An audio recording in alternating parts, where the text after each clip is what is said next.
welcome back. This is Michelle from Michelle's Empty Nest, and today we're going to work in my October Daily 2021 album again.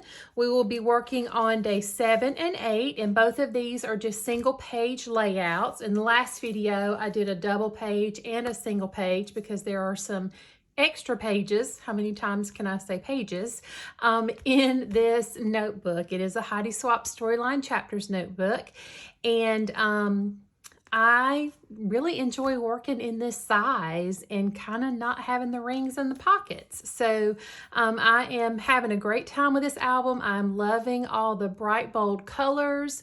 It's not really like a cohesive one collection album because I think I'm pulling from about 7 different digital sets. I haven't really used any physical products yet, or physical papers.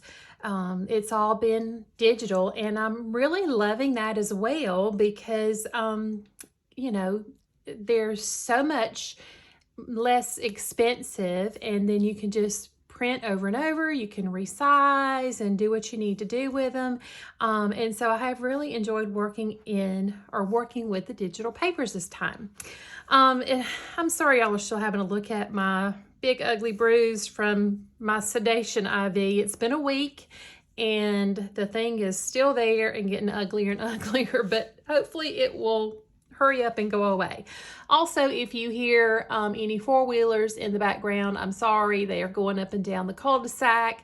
I do live in the country, in case you couldn't tell from my accent. I am in the South. I'm in Georgia. So there are four-wheelers in action right now. All right, so let's go ahead and get on fast forward and get these 2 pages put together. So let's do it. Okay, I'm going to go ahead and put out my planning sheet and start on my first page, which turns out was supposed to be my second page, and I don't realize it until the very end of the video. So I have this cut file, and it's just on black basil cardstock, and the cut file came with the backing piece, so that yellow piece came already solid, and that's on it's that yellow with the rust color on the other side. It's from a Cartabello line. And I need to back the door. The door was open in the cut file, but I don't want to be able to see through my door because of the hinge that I'm going to need to put into place in just a minute. And you'll see that come into play. So I just used the other side, that rust color, to back it. I'm doing a little measuring to see what size I need to make my hinge. It needs to be about 3, and I made it about 1 inch. So I'm going to score it at a half an inch, and just make sure that it doesn't poke up above the window opening there. So now I try to usually use score tape to adhere my hinges, I just think it makes it a little neater and easier to do. And so here's where I didn't want to be able to see that hinge through the door. So now I'm going to go ahead and with just a quick dry Scotch tacky glue in a fine liner bottle, and I'm going to get that back piece on and put it in on that side of the hinge, the back side. And I may have to do a little trimming here. Whenever I have to use scissors to trim anything that's sticky, I use pink scissors. I have a full-size pair and like a little fine small pair that both of them are pink, and there they are. I only use them when I have sticky things, and then I try to save my better scissors for when I'm not cutting through adhesive. All right, so to make this journaling piece, my computer was being a little frustrating, and I realized here I had not put tape at the bottom of that house, so I had to go back and do that. I created a rectangle the size of the house, and I created a triangle the size of the roof. I stacked them on top of each other and then did my title and my journaling block, and I did a little drop shadow on the title just to make it stand out more. I didn't worry about the chimney at all because what I did then was turn my background orange so that I could lay the cut file piece, that yellow piece, over the top of my journaling paper trace it and then trim it out. So it looks like it was part of the cut file, but it was not. And that, like I said, was because my computer was not cooperating. So I put it on another side of the hinge, so that just leaves one left, and it's going to get adhered down to the actual paper itself. So this orange and white stripe, I liked it just to be kind of a little bit of a graphic print, but not too bold with the house so that the house would stand out. And it is from Saheen Designs, and it was from her Witch Please collection. And so I'm trimming up here, and I'll come in with my corner chomper, and I just use the 1/2 inch. It's what I prefer. This notebook's kind of between the 1/4 and the 1/2 inch. And so I just make it easy and do a 1/2 inch corner rounder on all of them, and they end up being the same at the end. So I'm going to get my little cut file house adhered down with score tape.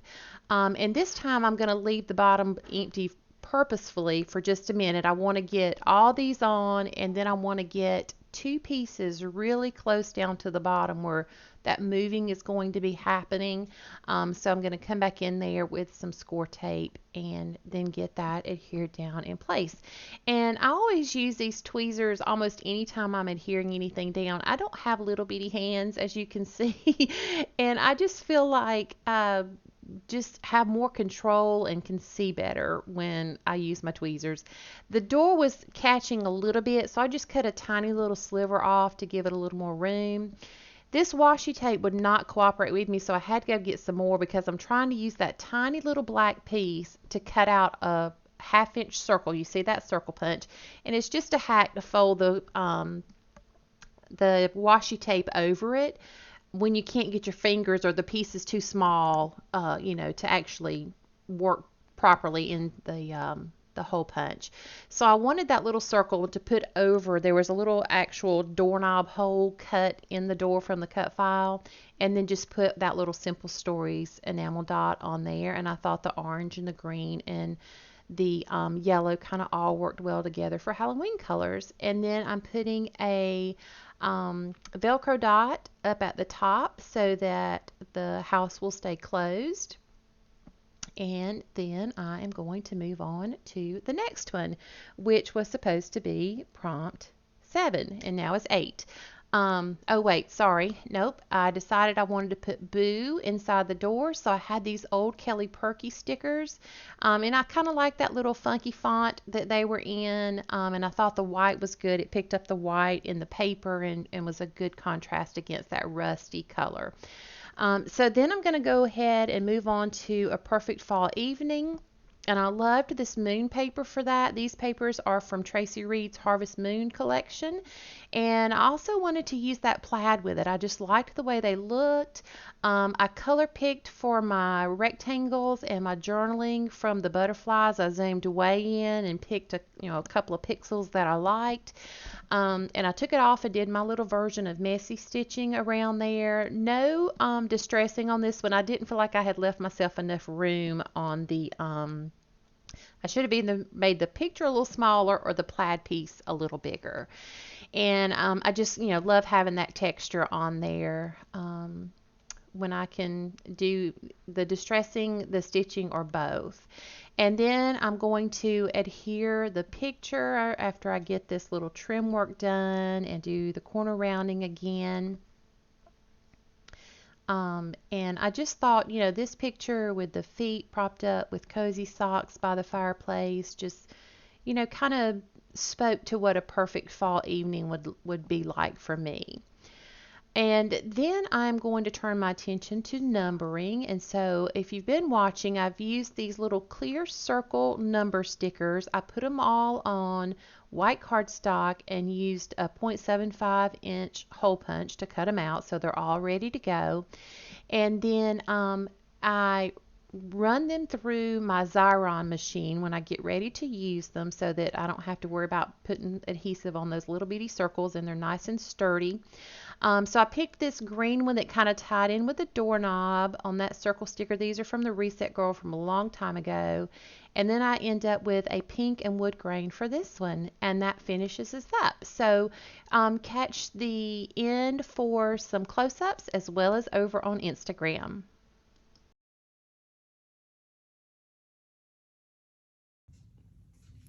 Okay, we're going to call this one done right here.